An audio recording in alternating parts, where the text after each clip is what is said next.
So if we just have a look, can you see this? I don't know. Oh no, I'm you can't. still seeing my video at the moment. I think it's Yeah, I've got to. isolated on that. I've So got to change the meeting controls. Where is this? New share. So if I show you this, could you see the poker tree? Oh, yep, yeah, I can okay, see cool. it. And let's just move this.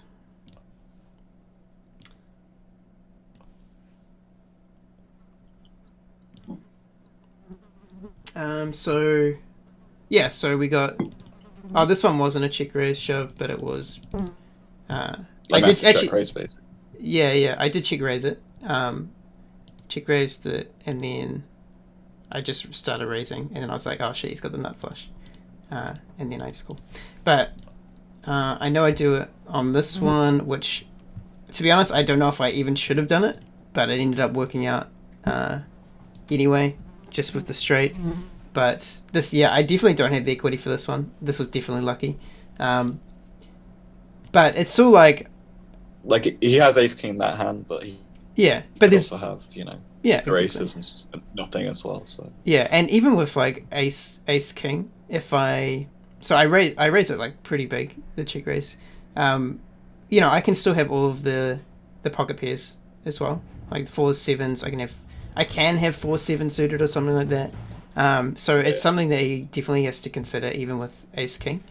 Um, and yeah, so that one ended up working out.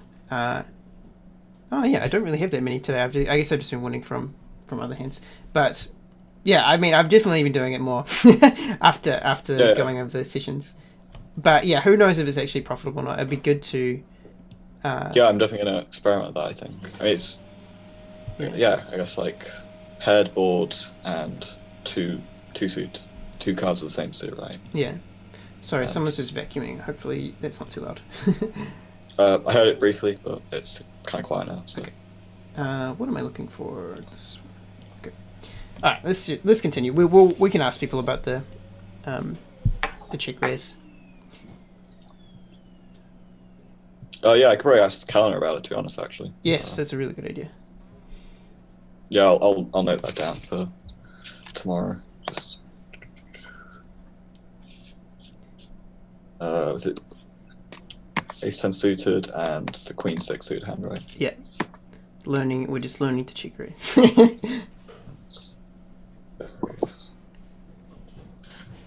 I'll note those down later. Awesome. Yeah, hopefully I'll get back to you like an answer on those. Oh yeah, yeah, that'd be awesome as well. I'd be really interested to see what happens. Where's the next hand we play? Oh, this one. Yeah.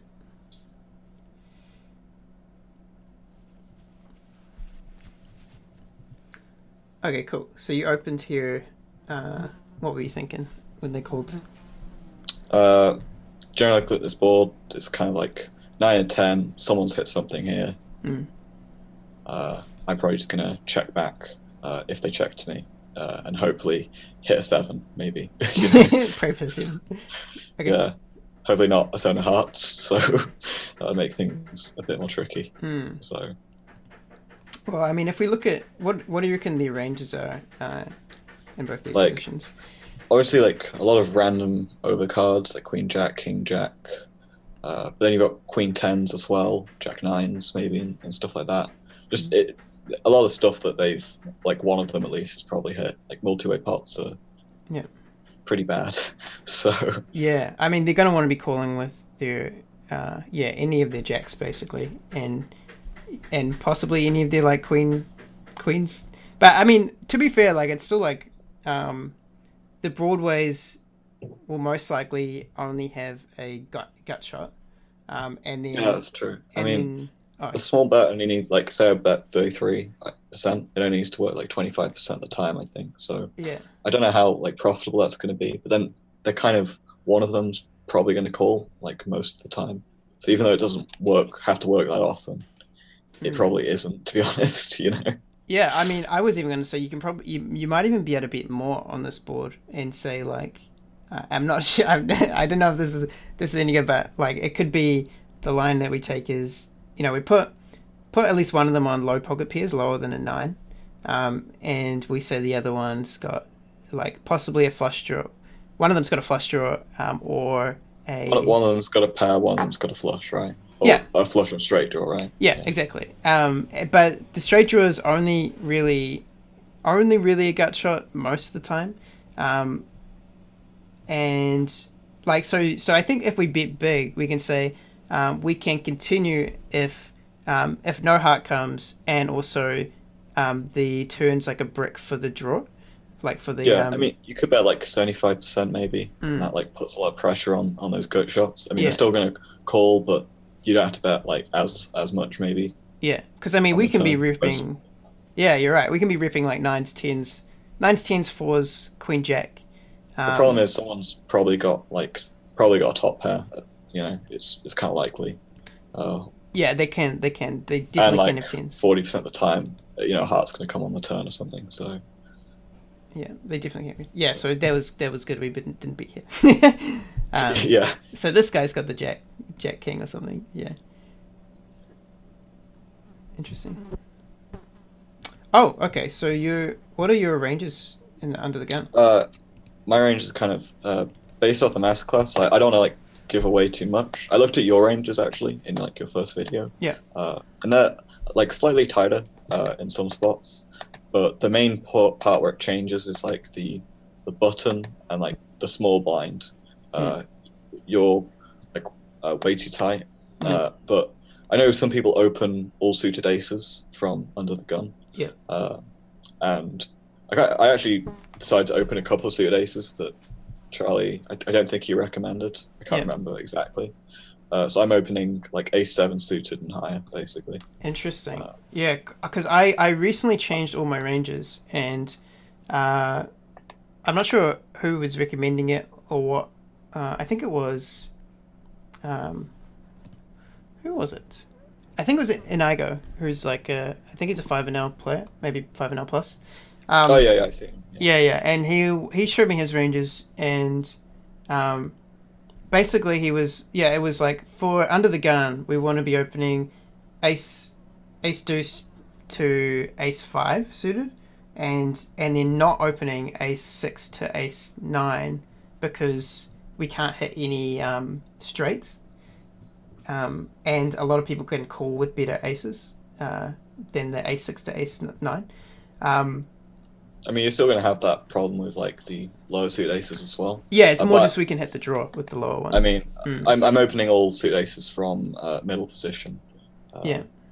It's just like I'm not opening all of them under the gun. Interesting. Actually, it'd be worth taking note of that and finding what. Yeah, I mean, I could go through my masterclass like notes again, just to.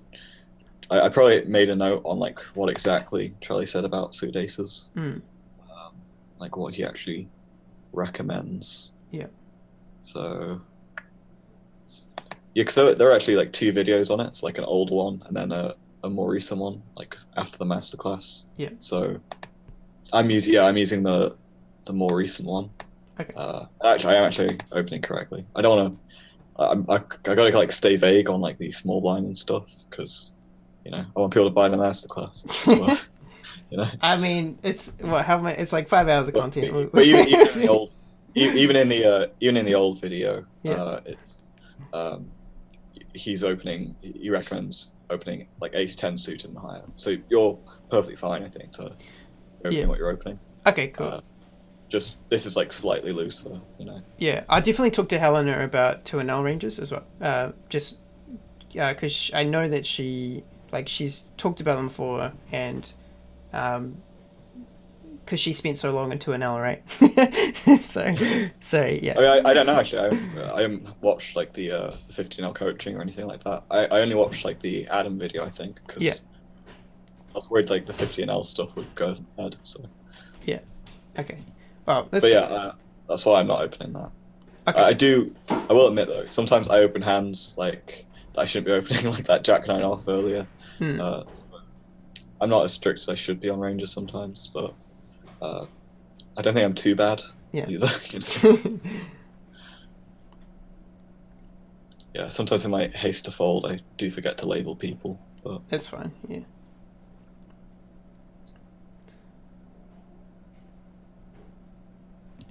Um,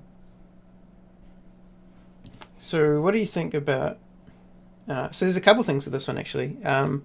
Yeah, we got stats on this guy. So Yeah, I got sets on him, so he's pretty tight. But also, um, chick raising. Oh, sorry, not chick raising. yeah, I three get bet, so three bet. confused with you. Three betting king queen. Um, I is that in our range to three bet? Do you think? I don't know.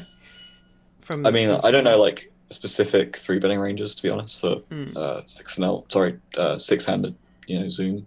But I'm also thinking. I'm looking at his stats and thinking, okay, he's a tighter player, mm, but also, I'm going to have the betting lead here. If I call, I can probably isolate him a little bit yeah, from, if the big blind comes along. Uh, and having stats on him just gives me a little bit of a advantage. yeah, Um, you know.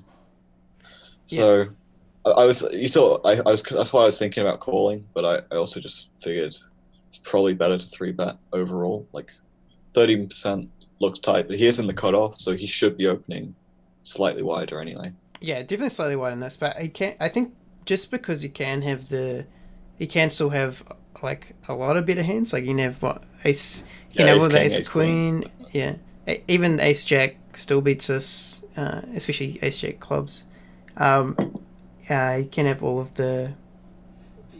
the higher aces basically, and then all the pocket pairs. If we miss, we can't even rep the ace.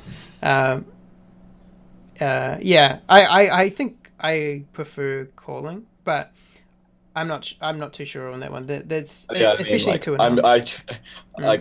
I used to have a real problem with three betting when I started playing Zoom because I used to be like a sit and go player, and it was like you got to free bet people because you're gonna have Yeah, like 50 hands with them if you're lucky, yeah, and then you'll never see them again. yeah, yeah. So like when I after I did the master class, I had to really stop three betting as much, but Mm. I still sometimes find an excuse. Yeah, because So I would even say this might be a three bit bluff, and even though it's like yeah, this it's such a good hand. It's like, uh, against this particular player, yeah, yeah. I Well, guess yeah. Even I think so. even just in two and L, it's just like But yeah, most people are three betting. I mean, look, this guy's three betting 3% of hands, yeah, according to those. There's like 69 hands, obviously, but exactly. not much. It's probably aces, kings, ace king if he's feeling frisky.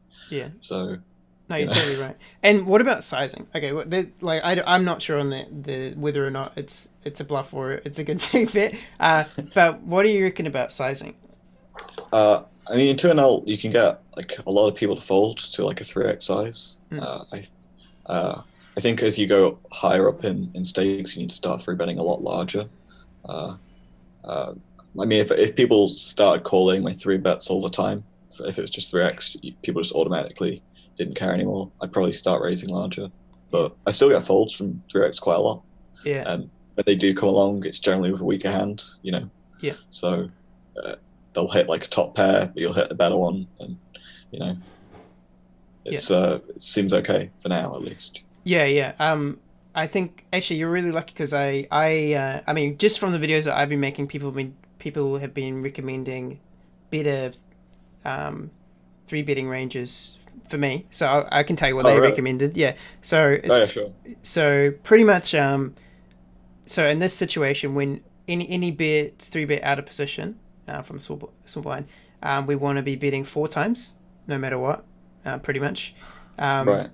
uh, because three times, I think they were saying three times gives them two good odds to call most of their hands, um, Right, and we're going to be out of position. and So, we're out of yeah. position. Yeah, so we just don't want them to call either way. Um, Especially in those situations in this case where it's like if he's got ace king and ace queen and we're betting into him when if it's queen high or king high board, it's just kind of annoying. um, Yeah. but yeah, so four betting out of four timesing out of position, and then also versus limpers. I'm not sure what your isolation bet is versus limpers. It's all on limps and it's like a heads up pot, and I'm in like the big blind. I tend to min raise because it keeps the pot small and I get the betting lead. And like they're generally forcing me into a hand anyway. So they'll Yeah, check to me, miss the board 2/3 of the time, whatever. yeah, And it just means I can get pots easier. If I was in like a cash game where people weren't being switched around constantly, like they are in Zoom, I think you're supposed to raise to like 5x or 6x. They keep limping you from the small line, right? Yeah, well, I mean, I can give you my the ones Oh, was like ranges and recommended. stuff. Oh, the ones I always recommend. Like, let's say that someone limps mid position and you're on the button. We raise in position. We raise to 8. But if he's limping from mid position and we're on the small blind, and we have a hand worth playing, then we raise to 11 out of position. Yeah, so it was 8 in position, 11 out of position. All right, okay. As well, I generally change it based on the hand if I want to fold or not. So. Yeah. Oh, I mean, I don't know if it's so something. And I go was telling me is that most of the guys that are limping will actually call no matter your bet size. Like I was trying it out before. I was losing a lot of money because I was doing it too often, but it was actually kind of crazy. Like I was betting. What did you go up to? Like I've been up to 14 sometimes. Where like if I'm in like the button and like someone limps from the cutoff, I'll raise to 14 because I found that gets small blind and big blind out of the way. Quite often they fold, but I don't know if that's accurate or not. Well, he was more doing it as like a way to as a way to just print money basically, because a lot of the time, especially when someone limps the button versus your big blind and you've got a hand, like he was just saying like basically you can just raise it to whatever amount you want. Like it could even be 15 big blinds or something ridiculous, and a lot of the time those players just call anyway. Who knows why, but a lot of people like limp like suited aces and stuff, don't they? So I guess they're just thinking, oh, if I hit the flush or whatever. Yeah. Well, they'll do it with nothing as well. They like I was trying it out, and people would literally call 15 big blind bets with nothing. That's crazy. Like 7-4 off or something. Yeah, and I was super confused, but problem was that I started doing it too often, because when it works, you're like, this is crazy, but then when it doesn't work, you're obviously putting in a lot of money. Right. So you have like a hand like aces kings, you're like, oh, they didn't call. So yeah. But then I guess if they're limping, they probably haven't got a good hand anyway. So. Exactly. No, there was the whole thing, and so the idea is that because they're limping, we can basically re-raise with any 2 cards to super high, and they're going to call and then miss a lot of the time or have a worse hand, and then we can just barrel. And then they fold most of the time. Probably pot committed or whatever, so yeah. They're not folding. Yeah, but let's not do that yet. It was just if you wanted to try it out in like a that like a good. free play game, like or something like that. It's super interesting. Are you in like are you in the home game for the Discord? I joined it, yeah, so I'll do it next time. Yeah. I think they have like a free, like just some cash tables that are play money. So cool. Or you can do money if you want, I don't know. So. Let's try and be $2. Yeah, same. But yeah, so that's interesting. But those were the betting amounts. That people were recommending, and then 3x if you're in position with a hand worth 3 betting. So he folds, which is probably good. Yeah. Based on what you can assume. Just the 5 minutes of analysis on that. It's funny. No, it's worth doing though, right? Yeah, definitely. Yeah, sometimes I end up just like waiting around, even though I'm going to fold a hand, just to look if I can label anyone, Yeah. So sometimes it looks like, what are you doing, man? You stayed here for ages, but no, I mean it's good to watch, right? You speed up the video as well on YouTube, actually, can you? If you want to. I'll just find a spot that you play. Here we go. Till you find a hand. Yeah. Ooh, aces. So yeah, aces, and you get a call. Oh, this is interesting. Oh, this is a weird hand, I think. Okay. He bet really small, and I folded because it just looked so much like value on the river that I was generally just like, what are you doing this with the, I don't know. Yeah. Well, because like he can have people. like 10s. Yeah, most people on like those heart boards as well, it's like they generally stay away, and I was just like, what are you doing this with? It's like what, like a fifth like 20% of the total pot. So I'm getting like these crazy odds to call. And I think like, you should have just called, yeah. I don't know. I was just like, you expecting me to fold to this? Yeah. Like, Okay, what? that's really funny you mentioned that because you can talk to this about to Helena as well. I was telling her that something I've been doing is doing exactly what he does, where I'll bet like so it makes it look super valuey, like 6 or 8 in these spots where it's like, why is he betting that much? He must have a good hand, Yeah. and then so many people were folding. Really? But Wow. yeah, because they got a similar mindset where they're like, the value of betting, I'm not going to let them get value off my hand, um, and not only that, like if they've missed, you give that you fold out all their misses, and it's almost like too big to induce, if they do have like a missed hand in a way, because it's Right. like Yeah. you induce with like a 2 to 4 size or something like that, right? Where Yeah. it's That like just really triggers people for some reason, doesn't yeah. it? But yeah, like the 6 to 8 or like the 20% pot size bets. Like I feel like there's something there, but I've sort of been like sworn off of them for a little while. I think like the problem is you don't know exactly who you're playing against. So like, Yeah. I'm not saying like I'm a high thinking player or anything, but just against a guy who is never going to fold aces, right? Like, Mm. he's always going to call there if you're trying to bet small and get him to fold or whatever. Yeah. So Totally. I guess it's player dependent. If you have like if you know someone's like a good reg who's actually maybe thinking like about the game a bit more, then Yeah. I guess go for it. Well, how about we just go back a little bit and actually try and put him on some ranges, because that's something I definitely need to practice more. Like, what do you reckon he's calling with right there? So I mean, it's just a well-connected board. So like, and I bet like half pot. So like generally, some people will raise there, some people won't. So you don't really know, to be Mm. honest, if he's calling with like a nut hand or not on Yeah. the turn. Well, I mean, it's just like it's a terrible turn for me as well. And then I think he donks the turn, doesn't he? I think. Uh, Oh, no, Range. sorry, I totally lost position. I checked and yeah, it's Yeah. 2 cents. I'm just like, what are you doing this with? That isn't just a really great hand. Yeah. Because, like, I mean, he's got. I know this is like some people's strategy where they just bet 2 no matter what anyway. Maybe, yeah. I mean, I have labeled him as a recreational, so Yeah. Because, I mean, he can still have, like. What's he calling with? Like, he's calling with pocket pairs. Like, he could have a 6 6s, 5 6s that he's still calling with. Can't really but hit the then 10s. I was Yeah. thinking to him maybe that like I could look like just random broadways that maybe don't want to fold. Mm. So I was thinking he could also just have a great hand and he's just trying to get as much value as possible. Yeah. So again, like the same thought of when he bet like 6 on the river.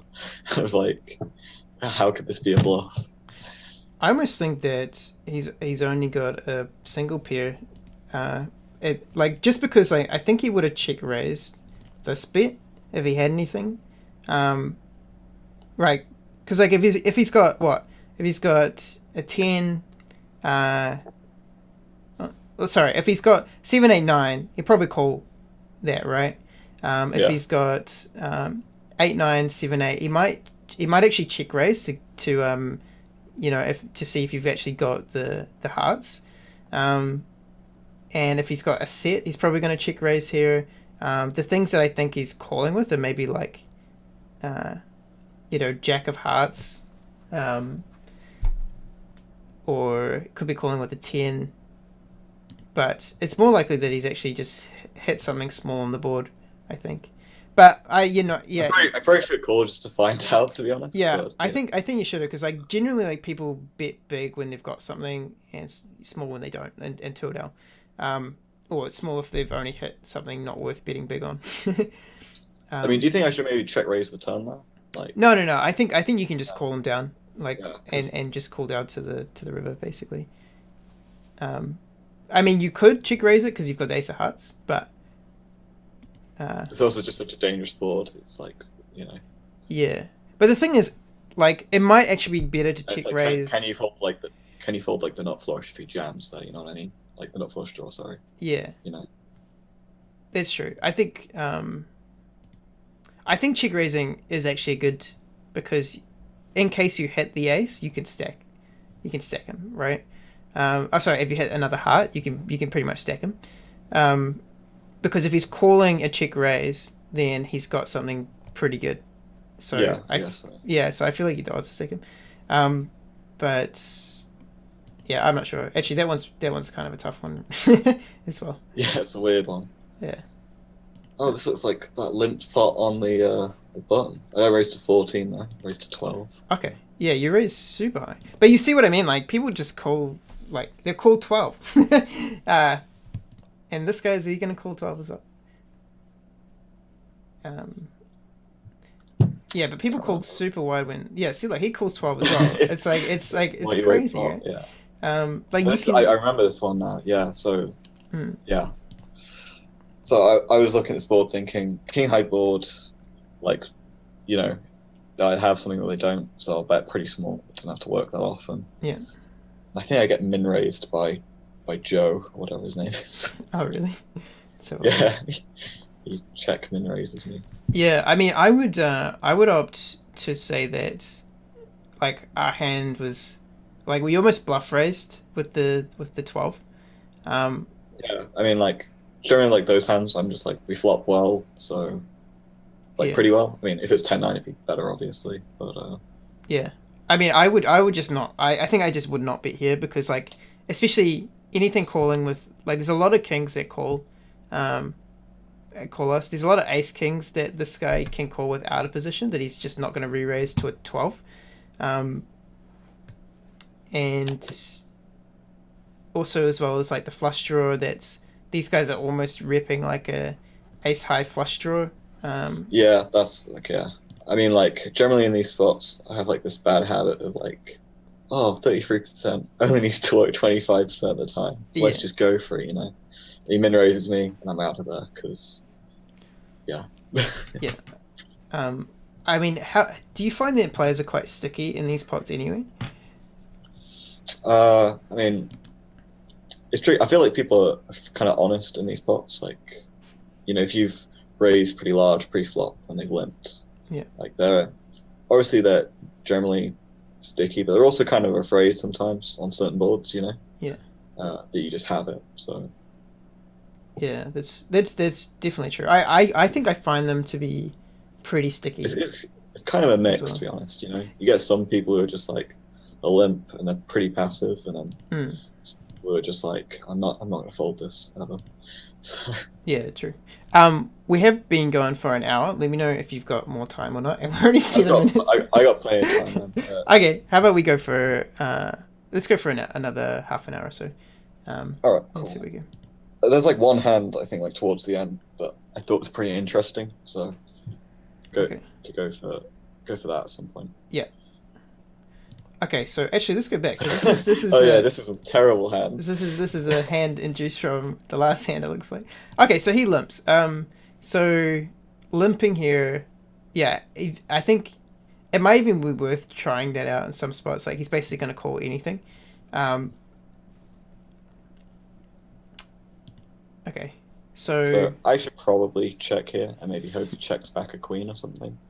Yeah. Looking at this now, but, you know, instead I'm like, I got a draw, let's bet. So, yeah. Even though he's such a short stack, he's never going to fold. So. Exactly, yeah, I was just going to say this well, but yeah, you already got it. I think generally those short stacks, if they if they call your first bet, they just won't fold. Yeah. Yeah. But yeah, and we don't even need to talk about that because it's pretty obvious that something else is going on.